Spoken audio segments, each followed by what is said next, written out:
Gemima Dark and the Arcanatorium. By Princess Indigo.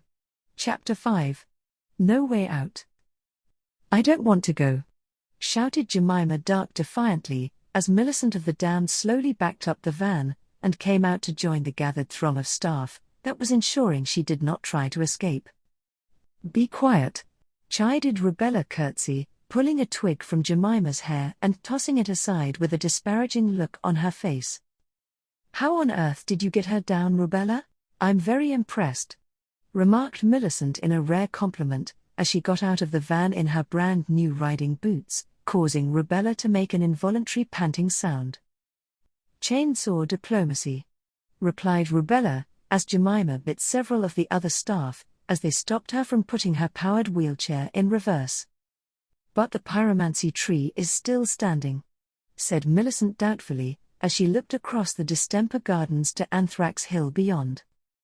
"Her wheelchair was only parked on one branch," informed Rubella. "Painted yourself into a veritable leafy corner, didn't you, girl?" "Hardy bloody ha," replied Gemima caustically, folding her arms and scowling rather a lot.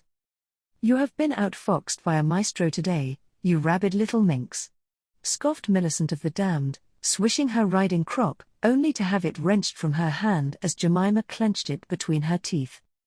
"You're just saying that, because the photocopier engineer has arrived and you're trying to keep me distracted," said Rubella, snatching the riding crop from Gemima and giving Millicent a sharp swat on the backside. "You have a mind like a steel trap and thighs to match. I've always liked that about you," said Millicent as she rubbed her cheeks ruefully. "Don't let her leave before I come back, or next time I'll be putting you over my knee and giving you 26 of the best," replied Rubella indignantly. "I'll keep her occupied, don't you worry about that," said Millicent, grabbing the riding crop and giving Rubella a swift swat that made her yelp quite loudly. "Get into the van, Gemima Dark, there's no time for your nonsense today," said Rubella sharply, as Millicent of the Damned eagerly went inside to greet Esmeralda the photocopier engineer. "I'm not going," screamed Gemima, as Rubella reached for the controls of her wheelchair. "The only other alternatives are sleeping in doorways or ending up in a wooden box. It's the lesser of three evils, you stupid girl," said Rubella, finally losing her temper. At which Gemima began sobbing and screamed, "I want my mum," at the top of her lungs, even though her mother was sadly very dead. "Don't vex me, girl, when there's a double dose of cuckoldry and face-sitting to be had," shouted back Rubella, as one of the staff handed her a taser, which she currently had no reluctance in using.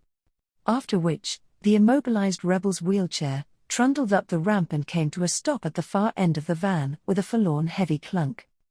"Shut those doors sharpish, before she wakes up and takes someone's arm off," shouted Rubella, loudly over her shoulder, as she got into the driver's seat, slammed the door much harder than necessary and started the engine. You have been listening to Gemima Dark and the Arcanatorium by Princess Indigo. The closing music is Marionette by Felix Arndt. From the Free Music Archive. Gosh, it's all kicking off this time. Poor Gemima, we finally get to meet her and she's in tremendous jeopardy. Look at you, you've gone incredibly pale with the drama of it all. Don't worry, I'll fetch you a muffin and a fresh cup of tea, to make it all better. The kettle's almost boiled, so I'll see you soon, for Chapter 6. Love and kisses, treacle.